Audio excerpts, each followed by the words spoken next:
Hello, I'm BUSIEST and welcome back to the second channel video. Today I'll be talking about airports and more. I don't know how this keeps happening, but I enjoy talking about airports, and hopefully you do enjoy listening, because if you don't, you clicked on a video about the busiest airports in Europe, and you might just have a bad time. But yeah, in today's video, I am going to be talking about the airports which are the busiest by number of passengers flying in and out of them during 2016, because I found this to be kind of an interesting list, because not only for the way they're ranked themselves, like if you wanted to rank the airports in Europe by like how many people are going through them, you probably figure like, oh yeah, Russia's going to be up there with the most. Nope, it's not Russia. None of Russia's airports are in even the top 10. You might be like, oh, well, it's got to be the biggest city then. Istanbul's the biggest city, even though it's not all in Europe. Their airport is, so you might be like, oh, well, it's Istanbul, the biggest airport. Nope. And then you might be like, oh, it's got to be GDP based, because, that's the most money and you need money to fly. Nope, Germany doesn't have the biggest airport either. It's actually London. And as well as talking about each of the busiest airports in Europe, I also wanted to talk about the, kind of the interesting bits about each of them, because they're all kind of intriguing airports in their own little way. And also, if you ever fly into Europe, you'll most likely fly into one of these, and I figured that'd be kind of an interesting little fact. So with that said, let's get straight into it already, shall we? And let's start with the first busiest airport in Europe, which is London Heathrow Airport. So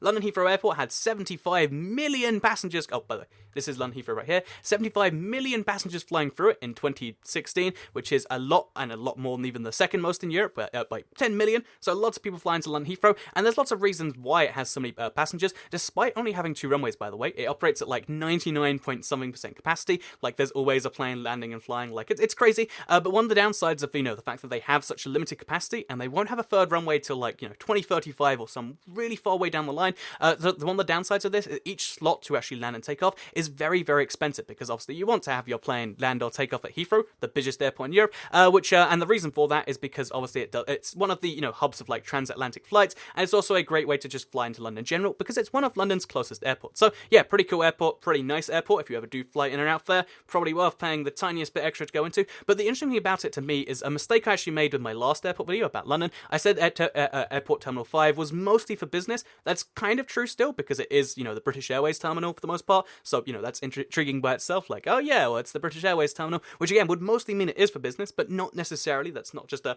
direct correlation. But the other thing about this airport that makes it so interesting is the Terminal 5, which again is British Airways, not business, is actually very heavily business focused. And one of the things about that, so not only does it have business parking, it has pod parking. So when you park here, you pay a little bit extra, but in exchange for that, some of your fee goes towards this self-driving little pod that takes you from the car park to the thing. And although you can't probably see it on Google Maps, like it's kind of tricky to see, if you look on the road right here, you can actually see one going just above there. There is a magic autonomous vehicle that has its own little pathway from the car park over the motorway, or over this little road, over to the airport, which I just find to be kind of fascinating. And that's one of the cool bits about Heathrow that you might get to experience if you do fly with British Airways from there and you want to park your car at an airport. I don't know, but it's a cool little thing that very, it's like one of the first autonomous driving systems like in the world, which is kind of cool, right? But yeah, that said, first busiest airport is Heathrow Airport, 2-runway airport, very intriguing for a lot of reasons, but I've gone over those before.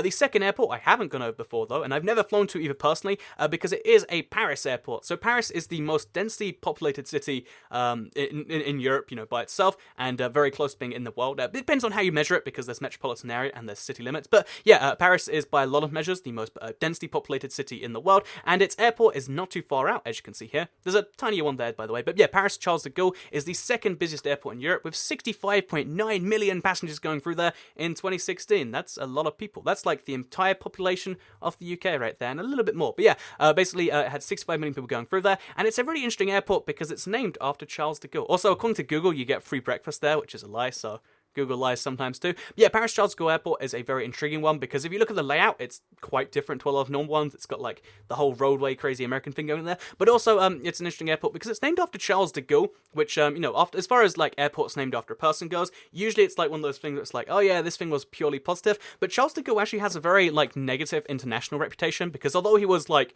again, if you're French, you probably like him and you're like, yeah, Charles de Gaulle, whatever. But yeah, Charles de Gaulle is actually internationally not quite so well liked. He's the reason France has nuclear weapons. He's had strong support for the, Quebecan independence. And also, again, even though now we can, whatever, don't make your EU opinions, let them be unknown about the UK. It's fine. We don't need to know your EU opinions. But he was the reason that the UK was vetoed from getting into the EU, not only once, but twice. So yeah, he was very unpopular for a lot of reasons during his time internationally. But domestically he was loved, and he gets the second biggest airport in Europe named after him, which is interesting because the way airports are named actually is kind of its whole own thing, because, Heathrow is named after the part of London it was in, Charles de Gaulle is named after one of France's, big leaders post-World War II, and the next airport, number 3, Amsterdam Schiphol Airport, or Schiphol, however you want to pronounce that, is actually named after, the battlements there. Again, it was, kind of a weird thing. It's not named after any particular area. There is no area called Schiphol, although there is, but it just defines the airport. This is the area of Schiphol, as you can see, or it's just the airport, which is interesting because Amsterdam Schiphol Airport had 63 million people go through there, because second through fifth on this list, Heathrow is way up there, then second through fifth are really, really close together, this is a million below the next one. Amsterdam Schiphol Airport is really intriguing because it's the third on the list, but it has the most runways on the list so far, with 6 separate runways, and a 6th one was actually built recently, and I flew from that 6th runway recently. It's all the way over here. This is the most odd design of runways, because as a fun fact, by the way, let's take a tangent. You know what, we can do that during these episodes. If you actually go to Chicago O'Hare Airport, so let's let them go there. Chicago O'Hare has 8 separate runways, and you can see it's kind of laid out like this. You can kind of see the logic. One's kind of far out there, but they all connect pretty well. But then if we go back to where we just were, can we do that? No, it just leaves us over here. But if we go back to Amsterdam, and kind of compare that, as you can see, the first 5, all make sense together. You're yeah, that makes a lot of sense. And then suddenly there's just okay, so let's go all the way back in here. The first 5 are really close together. They directly connect. And then this one is all the way over here. It has its own special name, the Polar Barn, and it's also just a terrible, runway to go off of, because I've only flown out of Amsterdam once. I didn't fly into it. I just flew out there. It's a nice airport by itself, A++ airport, but the last runway, it takes literally 20 minutes to get to, and it was a 40-minute flight back to London. So half of the distance of the, I guess 1/3 of the total duration of the flight was just getting to the runway itself, and that is the worst thing ever, and that is why Amsterdam Schiphol Airport, pretty cool, but did you really need the 6th runway? Again, Heathrow has 2, despite having more people going through it and more aircraft movements, but Amsterdam Schiphol said, let's have 6 anyway. Also, interestingly, this is the first airport on the list which serves both regular airlines, the high-cost ones, and the low-cost airlines, which is why it's growing the fastest, because that's kind of the trend. Even though, aircraft movements, in general, air travel is growing massively, but the biggest growing sector is low-cost airlines, which means that an airport that serves both does pretty well. So go you, Amsterdam Schiphol. The 4th one on the list is actually in Germany. So again, you might be oh yeah, but these are all big countries. But it's kind of interesting because London and Paris makes sense to be number 1 and 2, but Amsterdam isn't the 3rd biggest city in Europe, and it's not even close. And either is the 4th one here because it's in Germany, but it's not Berlin like you might expect, or even Cologne, Munich, or any of the other bigger cities. It's actually Frankfurt, the 5th biggest city in Germany, and it has the Germany's major international air hub. So yeah, this is Frankfurt, and this, just to the south of it, I'm just over here, is Frankfurt Flughafen. Or Flughafen.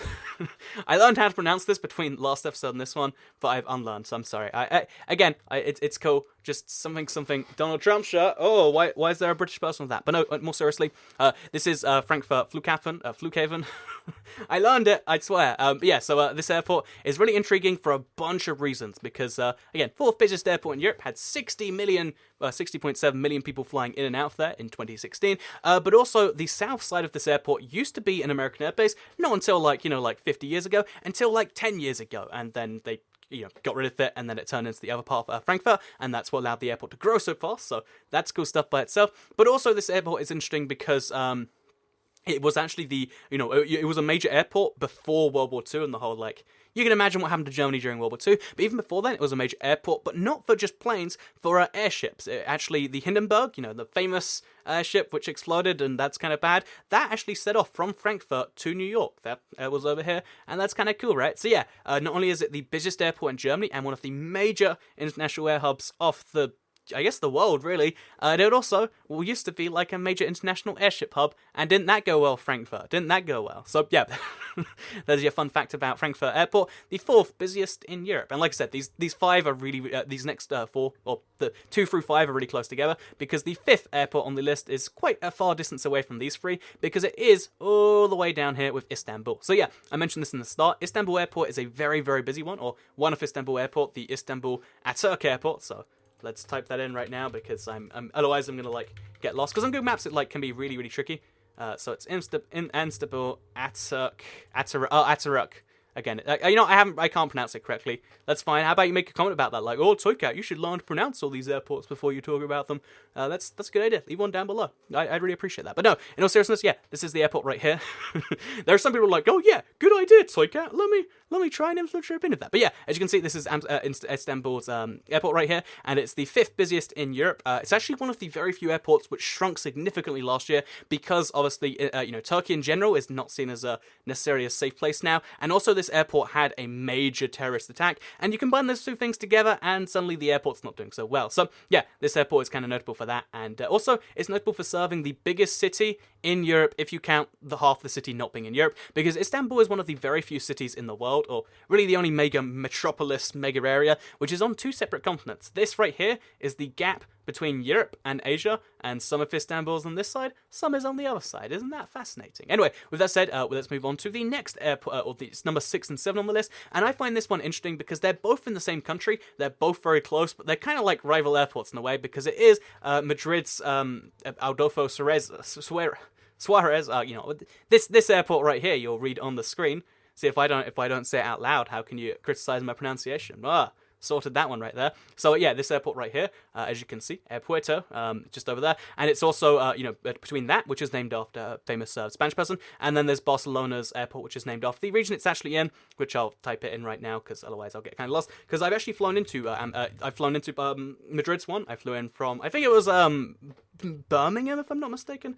Barcelona El Prat Airport, it's just over here. Again, it's some distance out from the city, they all kind of are, but it's actually fairly close as far as that goes. But yeah, so these 2 airports are both at around 40 million passengers. You've got Spain's first one at 50 million, and Madrid is at 50 million, and Barcelona is at 44 million. But the intriguing thing about them is not only that, like, oh yeah, well, they're kind of similar and they're in the same country, it's the fact that it was the busiest airport route in the world. Like, between them, there was almost 1,000 flights a week between Barcelona and Madrid, because, they're 2 major economic centers of Madrid, of Spain. You got to bear in mind, even though Madrid is their capital and it's their largest city, Barcelona's kind of close by in second, because it's the capital of Catalonia, the region of Spain. So yeah, the 2 cities are very big and they're not too far apart. So there was lots of flights going back and forth, but that kind of stopped being such a big thing because they built a high-speed railway, which now takes like 2.5 hours to do it instead, and you can just catch a train from the 2 biggest cities, and that kind of decreased both their size. But yeah, both big growing airports, and interestingly enough, because all of these airports, so Paris's biggest thing was London. So was Amsterdam. So was Frankfurt. The biggest airport for the biggest airport that I guess the biggest route from all these places to each other has usually been London. However, although Madrid's biggest airport route is into London Heathrow, Barcelona's is into London Gatwick, which is really intriguing to me. They're both busiest routes are into London, but for some reason this one goes into London's 2nd busiest airport instead of the first one. Intriguing little stuff, if you ask me. So anyway, those are Spain's 6 and 7. Again, it's intriguing that like every other country has like their big airport, but then Spain has like 2 really, really big ones, pretty equally sized. But that actually brings me into the last airport that I'm going to be talking about today, because it actually is London Gatwick. So I'm mostly talking about this because I wanted to kind of correct some mistakes from last time again. I said it was, it's not really mistakes, more as like the way I said it was almost misleading, because Gatwick is a single runway airport, the biggest airport which operates as a single runway airport, but it actually has 2 runways. You could see them in the video and people are like, hey, that's a 2nd runway. So even though Gatwick has 2 runways, and if one goes down, they use the other one, both runways can't be used at the same time because of the way regulations and runways work. You can't use airports that close together, so they need to build a 3rd runway to have a 2nd runway, which doesn't sound like it makes a lot of sense, but that's how they have to do it, and that's why Gatwick Airport is the busiest single runway airport in the world, even though it has 2 runways. But it uses both, but it only ever uses one at a time, which still makes it a single runway airport anyway. There's your facts about airports. Gatwick's kind of nice, the 8th biggest, and brings us full circle back to London, right? Anyway, those are some fun facts about airports. I hope you all enjoyed it. I guess 2nd channel don't care. Goodbye.